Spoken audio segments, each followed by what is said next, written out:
வணக்கம் ஃப்ரெண்ட்ஸ். பாண்டியன் ஸ்டோரில் இன்னும் எபிசோடில் என்ன நடக்குதுன்னு ஒரு நட பார்த்துட்டு வரலாம் வாங்க. என் அருமை மனைவியை இந்தா சாப்பிடு அப்படின்னு ஒரு பிளேட்டை கொண்டு வந்து பழனி சுகன்யா கிட்ட நீட்டுறாரு. என்னடா இது அப்படின்னு பாட்டி கேட்க மாதுளம்பழம் அப்படின்றாரு அவரு. ஐயோ, இப்பதான் 2 ஆரஞ்சு சாப்பிட்டேன் அப்படிங்கிறாங்க சுகன்யா. பரவாயில்ல, அதை சாப்பிட்டதுக்கு அப்புறமும் இதை தாராளமா சாப்பிடலாம், சாப்பிடுங்கிறாரு பழனி.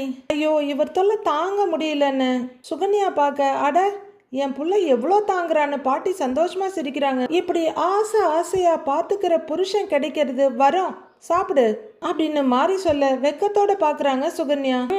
அப்படின்னு காலர் தூக்கி விட்டுக்கிறாரு பழனி. நான் சுகன்யாவை அப்படிலாம் கஷ்டப்பட விடவே மாட்டேன் அப்படின்னு சொல்ல, அப்படிங்கிறாங்க மாறி.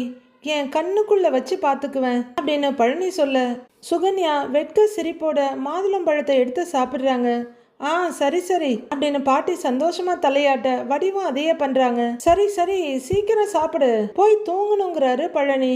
மணி 9 கூட ஆகல, எனக்கு தூக்கம் வரலன்னு சுகன்யா சொல்ல, ஏன் அதனால என்ன, தாராளமா தூங்கலாம். டெய்லி 8ல இருந்து 9 மணி நேரம் நல்லா தூங்குனாதான் நீயும் ஆரோக்கியமா இருப்ப, வயிற்றுக்குள்ள வளர்ற நம்ம குழந்தையும் ஆரோக்கியமா இருக்கும், என்ன புரிஞ்சுதான்னு பழனி கேட்க ஆனந்தமும் பெருமிதமா பாக்குறாங்க பாட்டி.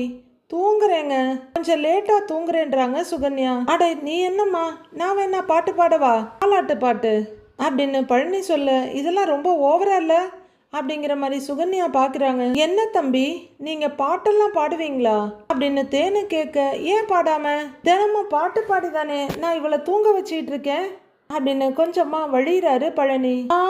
அப்படின்னு ஆச்சரியமா வாயில கை வைக்கிறாங்க பாட்டி. சுகன்யாவை வெக்கமா அவங்கள ஒரு பார்வை பார்த்துட்டு, சும்மா இருங்க, இதெல்லாம் வெளியே சொல்லுவாங்களான்னு கேக்குறாங்க. ஏன் சொன்னா என்ன அப்படின்னு பழனி கேட்க, அவங்க வெக்கத்துல செவந்து போக, டேய் உன் ஆத்தா உன் எதிரில தான் உட்காந்துக்கிட்டு இருக்கிறேன், பாடுடா. பாடு அப்படின்னு பாட்டி பையனை பாட வச்சிட்டு இருக்கிறாங்க. பாட்டு தானே ஆத்தா, பாடிட்டா போச்சு அப்படின்னு அவரு ரெடியாக அப்படின்னு ஆச்சரியமா பாக்குறாங்க பாட்டி. எல்லாரும் ஆர்வமா அவரையே பார்த்துக்கிட்டு இருக்க, தூரத்து மரங்கள் பார்க்குதடி, தேவதை இவளா கேட்குதடி, தன்னிலை மறந்து பூக்குதடி, காற்றினில் வாசம் தூக்குதடின்னு பழனி பாடிட்டு இருக்க, அங்க குமரவேல் வர்றாரு. அடி கோவில் எதற்கு, தெய்வங்கள் எதற்கு, உனது புன்னகை போதுமடின்னு அவர் பாடிட்டு இருக்க, குமரவேலும் ரசனையோட கேட்டுக்கிட்டு வந்து உட்கார்றாரு. இந்த மண்ணில் இது போல் அப்படிங்கிறவர் அவ்வளோதான் அப்படின்னு சொல்ல, எல்லாரும் ரசிச்சு கேட்டுட்டு இருந்தவங்க கை தட்டுறாங்க. உண்மையாவே கேட்க நல்லதா இருந்தது. எல்லாரும் கை தட்ட பாட்டி திருஷ்டி கழிக்கிறாங்க. நல்லா இருக்குன்னு பாட்டி சொல்லிட்டு இருக்கு. எப்படி இருக்கு என் பாட்டுன்னு பழனி கேட்கிறாரு. சூப்பரா இருக்கு அப்படின்னு மாறி சொல்ல, சூப்பரா பாடுறடா, உனக்கு என்னங்கிறாங்க பாட்டி. என்ன சித்தப்பா, பாட்டெல்லாம் பலமா இருக்கு அப்படின்னு குமரவேல் கேட்க, பழனி முகத்தை சடக்குன்னு இறுக்கமாக்கிக்கிறாரு. உங்க சித்தப்பா எனக்கு தாலாட்டு பாட்டு பாடுறாராம் அப்படின்னு சுகன்யா சொல்றாங்க.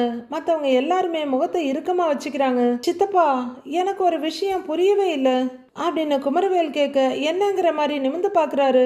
எப்ப பார்த்தாலும் நீங்க 2 பேரும் சண்டை போட்டுக்கிட்டே இருப்பீங்க, இப்ப எப்படி இவ்வளவு ஒத்துமை ஆயிட்டீங்க அப்படின்னு குமரவேல் கேட்கிறாரு. புருஷன் பண்டாட்டிக்குள்ள அப்படிதான்ப்பா இருக்கும் அப்படின்னு அவர் சொல்ல, குமரவேலுக்கு ஏதோ சுருக்குன்னு இருக்கு. சுகன்யா, நீ எப்ப தூங்க போற அப்படின்னு கேட்க, சுகன்யா குமரவேலை பார்த்துட்டு இருக்காங்க. அதெல்லாம் அவளுக்கு தூக்கம் வந்தா தூங்குவா. ஆமா கொழுந்தனாரே, நீங்க என்ன அவளை தூங்க வைக்கிறதுலயே குறியா இருக்கீங்க அப்படின்னு மாறி கேக்குறாங்க. அது வேற ஒன்றும் இல்லைக்கா, நான் தூங்குனாதானே அவரு அவங்க அக்கா வீட்டுக்கு போக முடியும் அப்படின்னு சுகன்யா சொல்ல, ஓ அப்படின்றாங்க மாறி. ஏன்பா கோமதி வீட்டுக்கு போறியா அப்படின்னு அவங்க அம்மா கேட்க, ஆமா ஆத்தா அப்படின்னு சொல்ல, ஓ அப்படிங்கிறாங்க பாட்டி. சரவணை இப்ப சோகமா இருக்கான்ல, அவனை பார்த்துக்கிட்டு வீட்டுல எல்லாருமே சோகமா இருக்காங்க. நான் போய் கலகலன்னு ஏதாவது பேசினாதான் அவன் சிரிக்கவே செய்யறான், என்ன பண்றதுன்னு பழனி கேட்க, சரி அப்படின்னு பாட்டி வேகமா சம்மதம் கொடுக்குறாங்க. ஏன் சித்தப்பா, அக்கா பையன் சோகமா இருப்பான்னு பேசி சிரிக்க வைக்க யோசிக்கிறீங்களே, அண்ணன் பையன் எம்பட்டு நாளா சோகமா இருக்கேன், இதுவரைக்கும் என்ன சந்தோஷப்படுத்துறதுக்கு ஏதாவது பண்ணி இருக்கீங்களா அப்படின்னு குமரவேல் கேட்க, பழனி ஒரு மாதிரியா பார்த்துட்டு, உனக்கு என்னப்பா சோகம் அப்படின்னு கேக்குறாரு. கல்யாணம் நடக்க மாட்டேங்குது, பெரியம்மா அப்பத்தா பெரியப்பான்னு யாருமே என் கூட பேசுறதே இல்லை இந்த வீட்டுல அப்படின்னு குமரவேல் சொல்ல, அதுக்கெல்லாம் யாருப்பா காரணம்னு பழனி கேக்குறாரு. நீ தானே என்ன பழியர்னு சொல்லிடுறாரு. அவருக்கு ஒரு மாதிரி சங்கடமா போயிடுது. நீ திமிர் பிடிச்சி கண்ட வேலையெல்லாம் பாப்ப, ஒண்ணு மாத்தி ஒண்ணு அயோக்கியத்தனமா பண்ணிக்கிட்டு இருப்ப. நீ என்ன பண்ணாலும் பரவாயில்ல பரவாயில்லன்னு இந்த வீட்டு ஆளுங்கெல்லாம் உன்கிட்ட பேசிக்கிட்டே இருக்கணுமாக்கும். ஆசைதான்ப்பா, ஆசைதான் உனக்கு. இத பாரு, முதல்ல நீ திருந்தி நல்லபடியா வாழ்றதுக்கான வழிய பாரு, அப்புறம்தான் கல்யாணம் நடக்கும். அப்புறம்தான் எல்லாரும் நல்லபடியா உங்ககிட்ட பேசுவாங்க. இவன் பண்ற எல்லா வேலையும் பண்ணுவானாமா, அப்புறம் நாம எல்லாரும் இவன்கிட்ட பாசமா பேசணும். ஆளை பாரு அப்படின்னு செம்மையா கொடுத்துடுறாரு பழனி. தாங்க முடியாம குமரவேல் அங்கிருந்து எழுந்து போயிட, மாரியுமே சங்கடமா பார்த்துட்டு பின்னாடியே எழுந்து போயிடுறாங்க. ஏங்க இப்ப எதுக்குங்க முகத்துல அடிச்ச மாதிரி குமார் கிட்ட பேசுனீங்க அப்படின்னு சுகன்யா கேட்க, அவனுக்கு அப்படிலாம் பேசினாதாம்மா உரைக்கும் அப்படின்னு சொல்ல உச்சி கொட்டிட்டு பாக்குறாங்க சுகன்யா. பாண்டியன் வீட்டுல கோமதி பரிமாறிக்கிட்டு இருக்க, மீதி எல்லாரும் சாப்பிடுறாங்க. கதிர், ராஜி, அரசி, பாண்டியன்னு சாப்பிட்டுட்டு இருக்க, சரவணன் அப்பதான் வர்றாரு. டேய், எத்தனை தடவைடா கூப்பிடுறது, இந்தா அப்படின்னு பிளேட்டை வைக்கிறாங்க கோமதி. அவங்க இட்லி எடுத்து வைக்க போதும் போதுமாங்கிறாரு. ஏய், ஒன்று தானே வச்சிருக்கேன் அப்படின்னு கோமதி கேட்க, எனக்கு போதுமாங்கிறாரு அவரு. கோமதியும் பாண்டியனும் உச்சி கொட்டிட்டு பார்க்க, அண்ணே டயட் எதுவும் ஆரம்பிச்சிருக்கியா அண்ணே அப்படின்னு கதிர் கேட்குறாரு. இல்லடாங்கிறாரு அவரு. ஏற்கனவே இந்த வீட்டுல டயட் ஒருத்தங்க ஆரம்பிச்சிருக்காங்க. இந்த அவிச்ச முட்டை, வேக வச்ச காய்கறி அப்படின்னு இல்லாத அலப்பறையெல்லாம் பண்ணினாங்க அப்படின்னு ராஜிய ஒரு பார்வை பார்த்துட்டு அவரு சொல்ல, வாய்க்கு கொண்டு போனதை அப்படியே ராஜி கீழே வைக்கிறாங்க. இப்ப என்ன ஆனாங்கன்னே தெரியலையே அப்படின்னு கதிர் சொல்லிட்டு இருக்க. ஐயோ, இவன் வேற சாப்பிடுற நேரத்துல நை நைன்னு பேசிட்டு இருக்கான்னு கோமதி பாக்குறாங்க. உங்களுக்கு தெரியும் அப்படின்னு அவரு பொதுவா கேட்க, அண்ணே யார சொல்றேன்னு அரசி கேக்குறாங்க. என்னதான் வேற யார சொல்ல போறா உங்க அண்ணன் அப்படின்னு ராஜி சொல்ல, அரசி சிரிக்கிறாங்க. அதை பார்த்து பாண்டியன், கோமதி எல்லாரும் சிரிச்சிட்டு இருக்காங்க. விடேண்டாங்கிற கோமதி, ஆமா அவன் கேட்குற மாதிரி உன்னோட டயட் என்ன ஆச்சுன்னு கேட்குறாங்க.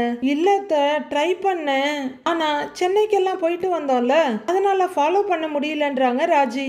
ஓ அப்படின்னு கோமதி பார்க்க, ஏன்பா ராஜி, எல்லாத்தையுமே சாப்பிடணும்ப்பா, எதையுமே வேணான்னு சொல்லி ஒதுக்கிடக்கூடாது. அப்படி சாப்பிட்டா தானே உடம்பு ஆரோக்கியமா இருக்கும் அப்படின்னு பாண்டியன் கேட்க, ஓகே ஓகே நீங்க சொல்லிட்டா என்னை யாரும் எதுவும் சொல்ல முடியாது மாமான்னு தலையாடுறாங்க ராஜி. அடுத்து எல்லாரோட பார்வையும் அப்படியே மெல்ல சரவணன் கிட்ட போகுது. அப்போ பழனி, என் அக்கா சுட்ட தோசை வாசம் வீட்டை தூக்குன்னு பாடிக்கிட்டே ஒரு சேர்ல வந்து உட்கார்றாரு.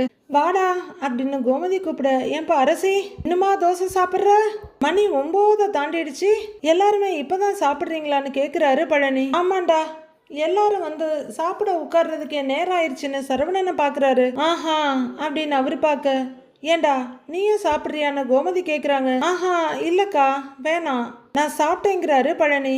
சரவணன் அப்படியே மெல்ல குறிச்சிட்டு இருக்க, ஏண்டா பழனி கடையில வியாபாரம்லாம் எப்படி போகுதுன்னு பாண்டியன் கேக்குறாரு. அதுக்கு என்ன மச்சான், நல்ல வியாபாரம், ஆளுங்க மேல ஆளுங்க வந்துகிட்டே இருக்காங்க, எனக்கு நிக்க கூட நேரம் இல்லைன்னா பாத்துக்கிடுங்களேன் அப்படின்னு பழனி உற்சாகமா சொல்ல, நல்ல விஷயம் தானேடா. ஏய், உன் கடையில சரக்கு ஏதாவது தீந்துருச்சுன்னா சொல்லு, நான் அனுப்பிச்சு வைக்கிறேங்கிறாரு பாண்டியன். சரி மச்சான், சரி சொல்றேன் அப்படிங்கிற பழனி அப்படியே எல்லாரையும் பார்த்துட்டு இருக்க. சரவணன் கிள்ளி கிள்ளி சாப்பிட்டுட்டு இருக்காரு. பாண்டியன் சாப்பிட்டுட்டு எழுந்து போறாரு. என்ன சரவணா உம்முன்னு சாப்பிட்ற அப்படின்னு பழனி அவர்கிட்ட வம்பழுக்க, ஒன்றும் இல்லை மாமாங்கிறாரு அவரு. ஆஹா அப்படிங்கிறவரு, ஆமா மாப்பிள்ள நாம எல்லாருமே நைட்டு சினிமாவுக்கு போலாமா அப்படின்னு கேட்குறாரு. இல்லை மாமா நான் வரல அப்படின்னு சரவணன் சொல்ல, கோமதி சரவணனை பாவமாக பார்த்துட்டு இருக்காங்க. அண்ணே போலாம்னே, புதுசாக ஒரு படம் வந்திருக்கு பார்க்கலாமே அப்படின்னு கதிர் கேட்க, இல்லடா நான் வரலங்கிறாரு அவரு.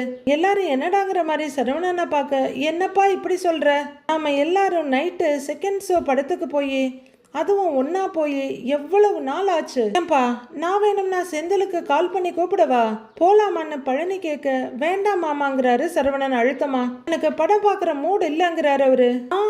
நைட்டு படத்துக்கு போய் எம்பட்டு நாள் ஆச்சுன்னா புரியலையே, அப்படின்னா முன்னாடிலாம் இப்படிதான் படத்துக்கு போவீங்களா நீங்க அப்படின்னு அரசி அவர் கொஞ்சம் கேப் விட்ட இடத்துல இருந்து தோண்ட ஆரம்பிக்கிறாங்க. ஐயோ வாய திறக்காத கேட்காதன்ற மாதிரி பழனி ஜாட காட்டுறாரு. ஆமா இருடி அப்படின்னு அப்பதான் உரைச்சு பாக்குற கோமதி, ஏண்டா நைட்டு படத்துக்கெல்லாம் போவீங்களான்னு கேட்குறாங்க. ஐயோ மாட்டிக்கிட்டனே அப்படின்னு சமாளிக்கிற பழனி. அதுக்கா? ஆமாக்கா, எப்பயாவது போவோம் அப்படின்னு சமாளிக்கிறாரு. அத்தை எப்பவாவதெல்லாம் இல்ல, அடிக்கடி போயிட்டு வருவாங்க. எனக்கு தெரிஞ்ச 4-5 வாட்டி போயிட்டாரு அப்படின்னு ராஜி சொல்ல, அப்படின்னு ஆச்சரியமா பாக்குறாங்க கோமதி. ஐயோ, எவிடன்ஸை எதிரிலேயே வச்சிருக்கோமே அப்படின்னு பதறி போய் பாக்குறாரு பழனி. எப்படிடா, நானும் இந்த வீட்டில் தானே இருக்கேன், எனக்கு தெரியாம எப்படி அப்படின்னு கோமதி கேட்க எல்லாரும் நைஸா சிரிக்கிறாங்க. டேய், உன்னை தாண்ட கேட்டுட்டு இருக்கேன், சொல்லேண்டான்றாங்க கோமதி. அக்கா, இந்த புள்ள பாட்டுக்கு வாய்க்கு வந்ததை ஏதோ உளருது, அத போய் நீ நம்பிக்கிட்டு அப்படின்னு ராஜி அவரு வாரி விட, உடனே கதிரு ராஜியை விட்டு கொடுக்காம, ஆமா ராஜி சொல்றது உண்மைதான், நீங்க எல்லாம் தூங்குனதுக்கு அப்புறம் நாங்க திருட்டுத்தனமா படத்துக்கு போயிருவோம் அப்படின்னு ராஜிக்கு முட்டை கொடுக்குறாரு அவரு. ஆடா அப்படின்னு கோமதி தாவங்குட்டையில கைய வைக்க, போட்டு உடைச்சிட்டாங்கிறாரு பழனி. பாவீங்களான்னு கோமதி பேசிட்டு இருக்கு. இதுக்கும் எனக்கு எந்த சம்பந்தமே இல்லைன்னு அந்த ஒரே தோசைய 1 மணி நேரமா கிள்ளி சாப்பிட்டுட்டு தண்ணி குடிக்கிறாரு சரவணன். அப்படியே சரவணன் முதுகுல தட்டிக்கிட்டு, அப்படியே நாங்க 4 பேரும் போய் மொட்டை மாடியில படுப்போம்ல, இதெல்லாம் ஏன்னு நினைக்கிற அப்படிங்கிறாரு பழனி. ஏண்டா, எதுக்குடான்னு கோமதி கேட்க, ஏண்டா சரவணா சொல்லட்டுமான்னு கேட்கிறாரு பழனி. வேண்டாம் மாமான்னு மெதுவா தலையாட்டுறாரு அவரு கொஞ்சமா தயங்கிட்டு சிரிக்க, நீ ரொம்ப வெக்கப்படுற, நானே சொல்லிடுறேங்கிற பழனி. திருட்டுத்தனமா படத்துக்கு போறதுக்கு தான் அப்படின்னு சொல்ல, இதெல்லாம் நடக்குதான்னு கோமதி பாக்குறாங்க. அட பாவிகளா அப்படின்னு அரசியும் சொல்லிட்டு இருக்க. ஒரு தடவை என்னாச்சு தெரியுமா, நானு செந்திலண்ணே தோ சரவணண்ண 3 பேரும் எஸ்கேப் ஆகி தியேட்டருக்கு போயிட்டோம் அப்படின்னு கதிர் சொல்ல, அந்த நினைவுகள்ல லைட்டா சிரிக்கிறாரு சரவணன். குடோன்ல சரக்கு இறக்கிட்டு மாமா நேரா தியேட்டருக்கு வர்றதா தான் பிளானு. படம் தொடங்க டைம் ஆயிடுச்சுன்னு நான் மாமாவுக்கு போன் பண்ணா, மாமா தியேட்டர்ல நிக்கிறேன்னு சொல்றாரு, நீங்க எங்க இருக்கீங்கன்னு எங்க கிட்ட கேட்டாரு அப்படின்னு கதிர் சொல்லிட்டு சிரிக்க, அதை பார்த்து எல்லாரும் சிரிச்சுட்டே ஆர்வமா என்ன கேக்குறாங்க. கடைசியில இவங்க சொன்னது ஒரு தியேட்டரு, நான் போனது வேற தியேட்டரு அப்படின்னு பழனி சொல்ல எல்லாருமே சிரிச்சிடுறாங்க. அப்புறம் என்னாச்சுன்னு ஆர்வமா ராஜி கேக்குறாங்க. சிரிப்பா இருக்குல்ல, வேற வழி இல்லாம நான் போன தியேட்டர்லயே டிக்கெட் எடுத்து படத்தை பார்த்துட்டு நான் மட்டும் சோலோவா தனியா வந்து சேர்ந்தேன் அப்படின்னு அவரு பரிதாபமா சொல்ல எல்லாரும் சிரின்னு சிரிக்கிறாங்க. சரவணனுமே கொஞ்சம் மனசு விட்டு சிரிக்கிறாரு. அதுக்கப்புறம் எல்லாரும் கலகலன்னு பேசிட்டு இருக்க, சரவணன் அதுல கலந்துக்கலன்னாலும் முகம் கொஞ்சம் மலர்ச்சியோட உட்கார்ந்துருக்காரு. சரவணன் அப்பப்ப லைட்டா சிரிக்கிறத கோமதி ஒரு நெகிழ்ச்சியோட பாத்துட்டு இருக்காங்க. நைட்டு 9 மணிக்கு மேல ஆகியும் மீனா சோஃபால உட்கார்ந்த இடத்துலயே உட்கார்ந்து கதவையே பாத்துட்டு இருக்க. வீட்டுக்குள்ள வர்ற செந்தில் அங்க உட்கார்ந்துருக்க மீனாவை பார்த்து சுரீர்னு நிக்கிறாரு. என்ன இவ இப்படி எஸ்கார்ட் மாதிரி உட்கார்ந்துருக்கான்னு அப்படியே பயந்து போய் பாக்குறாரு. இவ தூங்கணும்னு தானே நான் லேட்டாவே வந்தேன், இவ என்ன இப்படி முழிச்சு பாக்குறா அப்படின்னு அவரு மனசுக்குள்ளேயே சொல்லிக்கிட்டு மெதுவா மீனா பக்கம் திரும்ப, மீனா கண்ணை கூட இமைக்காம அவரையே பார்த்துக்கிட்டு இருக்காங்க. தூங்கலையா நீ அப்படின்னு கேட்க அவங்கள்ட்ட எந்த ரியாக்ஷனும் இல்லை.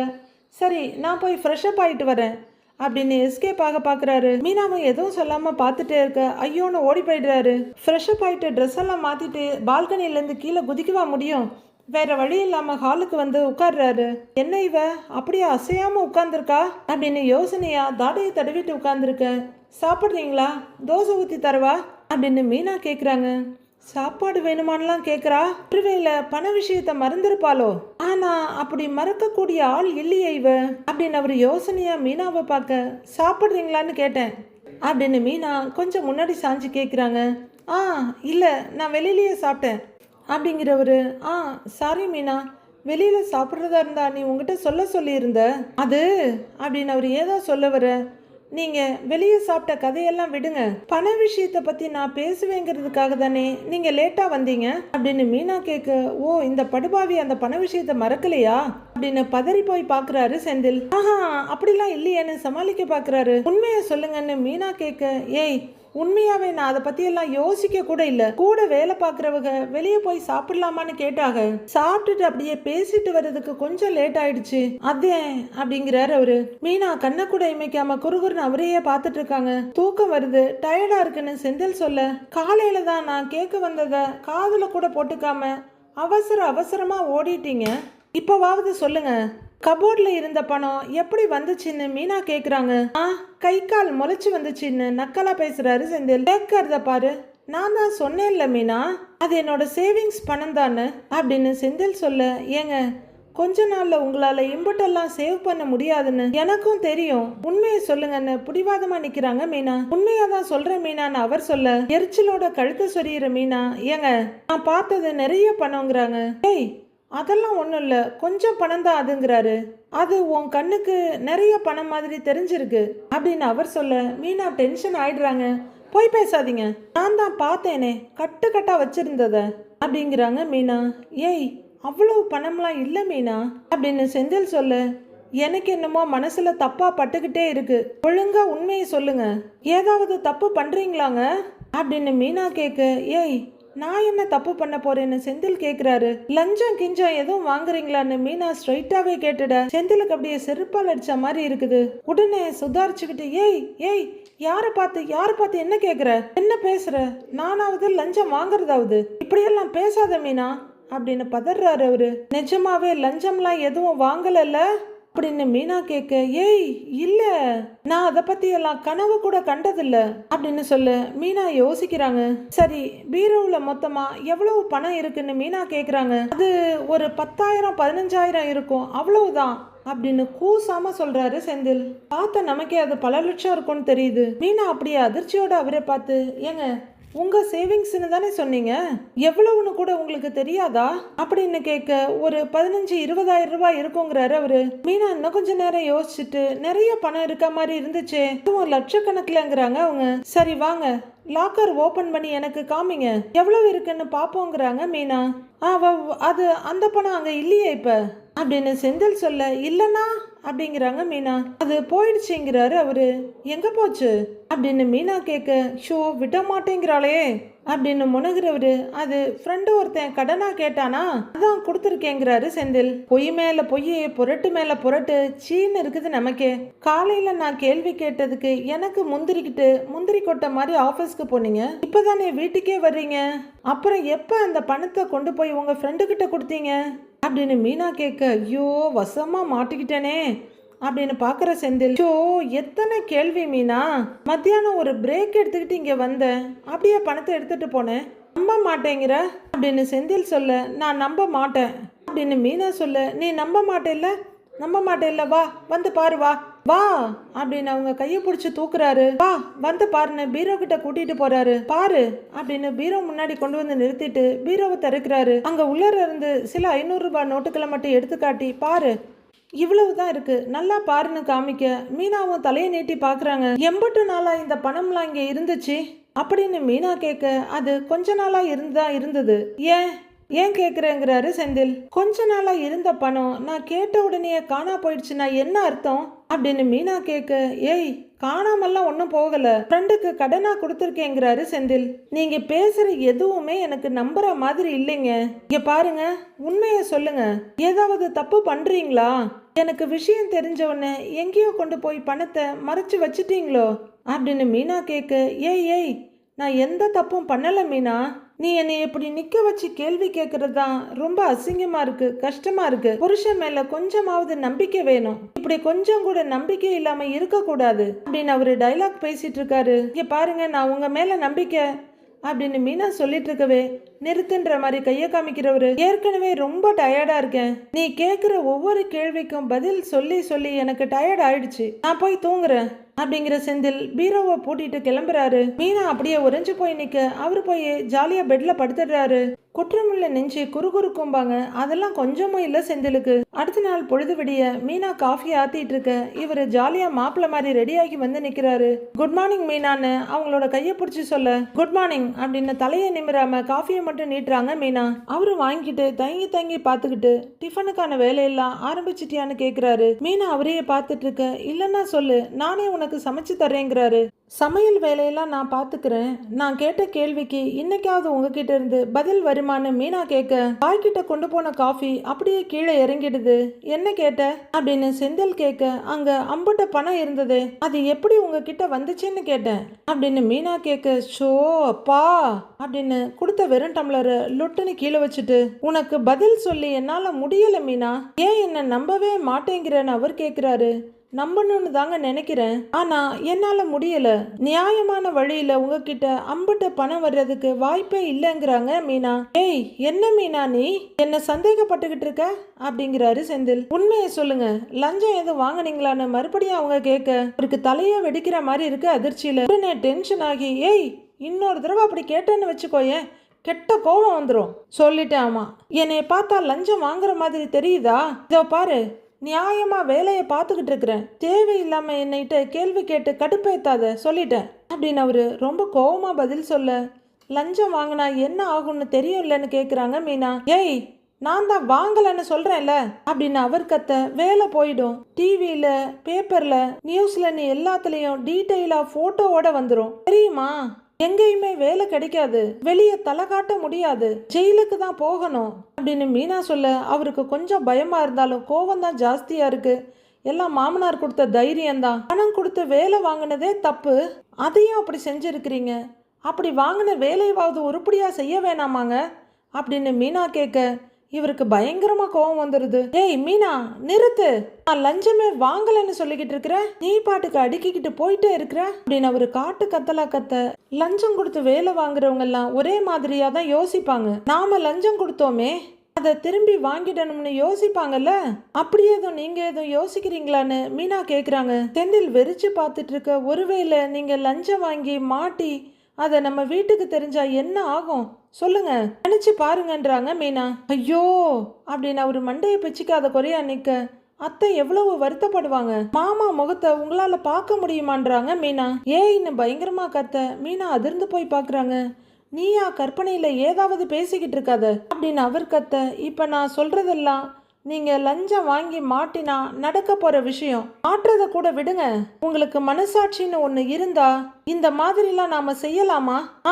தப்பு இல்லையா அப்படின்னு மீனா கேட்க அவரு டென்ஷன்ல நின்னுட்டு இருக்காரு. சரி, லஞ்சமே வாங்கினாலும் யார்கிட்ட வாங்குவீங்க? காசு இல்லாத சாதாரண ஆளுங்க கிட்ட. அது எவ்வளவு பெரிய தப்புங்க, நீங்களே சொல்லுங்க, அது தப்பு இல்லையான்னு மீனா கேட்க, போதும் நிறுத்து அப்படின்னு அவர் கத்த மீனா மறுபடியும் அதிர்ச்சியா பாக்குறாங்க. லஞ்சமே வாங்கலன்னு சொல்லிக்கிட்டு இருக்கிற, நிறுத்தாம நீ பாட்டுக்கு பேசிக்கிட்டே இருக்கிற, விட்டா நீயே என்ன போலீஸ் கிட்ட புடிச்சு கொடுத்துருவ போல இருக்கு அப்படின்னு கத்துறாரு. அப்படி நான் சொல்ல வரலங்கிறாங்க மீனா. போதும், நானும் நேத்துல இருந்து பார்த்துக்கிட்டே தான் இருக்கேன். நான் என்ன சொன்னாலும் நம்பாம நொய்யின்னு கேள்வி கேட்டுக்கிட்டே இருக்கிற. இவங்க அப்படியே பெரிய டிடெக்டிவ் இன்வெஸ்டிகேஷன் பண்ணுவாங்க, அதை ஒத்துக்கிட்டு நாங்க மன்னிப்பு கேட்கணுமா அப்படின்னு அவரு கத்த, இந்த பாருங்கன்னு மீனா ஏதோ சொல்ல வராங்க. நிறுத்து அப்படின்னு கையை காமிக்கிறவரு, என் வேலை விஷயத்துல என்ன பண்ணணும் ஏதை பண்ணணும்னு எனக்கு நல்லா தெரியும். என் உசுரை வாங்காம ஆபீஸ்க்கு கிளம்பி போய் தொலை, சும்மா ஏதாவது பேசிட்டு இருக்க வேண்டியது சை அப்படின்னு எரிச்சலா கத்திட்டு செந்தில் அங்கிருந்து போக மீனா அதிர்ச்சியும் திகைப்புமா அப்படியே நின்று பார்த்துக்கிட்டு இருக்காங்க. அடுத்து என்ன நடக்க போகுதுன்னு வர எபிசோட்ல பார்க்கலாம் ஃப்ரெண்ட்ஸ்.